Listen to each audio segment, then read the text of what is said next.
What if I told you that hidden deep in the desert of southern Jordan, there is an ancient city carved entirely into rose-red rock? A city that was once one of the richest trading hubs in the world, then mysteriously vanished from history for centuries. This is Petra. To reach Petra, you must first pass through a narrow canyon called the Seek.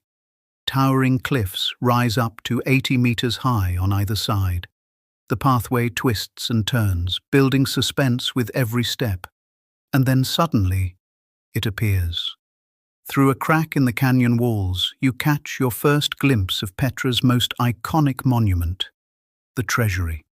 Standing nearly 40 meters tall, the Treasury, also known as Al-Khazneh, is carved directly into solid sandstone. Despite its name, it was most likely a royal tomb built over 2,000 years ago by the Nabataeans.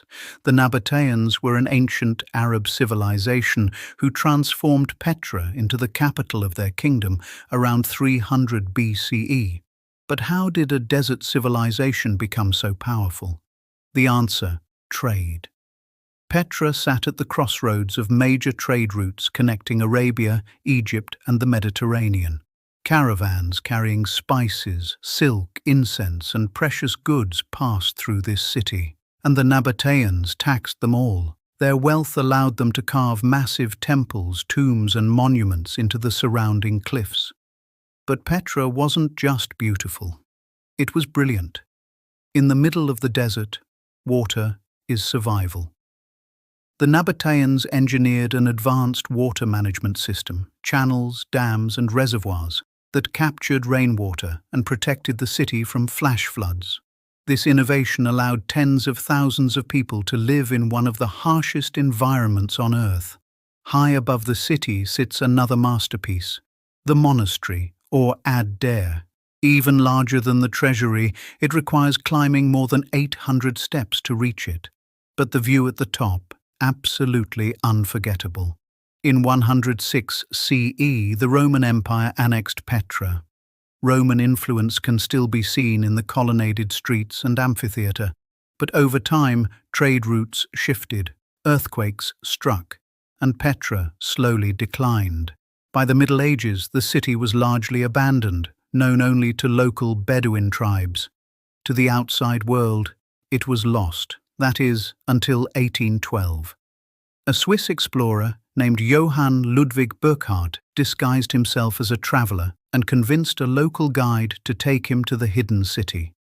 When he saw the Treasury emerge from the canyon walls, Petra was reintroduced to the Western world, and its legend was reborn.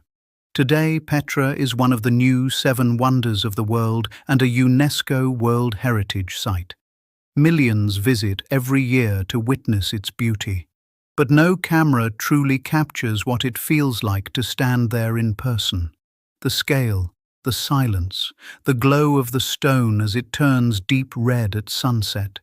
And when darkness falls, Petra transforms again. Hundreds of candles light the path through the Seek, leading to the Treasury illuminated under the stars. It feels less like a tourist destination, and more like stepping into another world. Petra is more than carved rock. It is a story of innovation, of trade and power, of rise and fall. A reminder that even the greatest cities can disappear into the desert, only to be rediscovered centuries later. This is Petra, the rose-red city, half as old as time.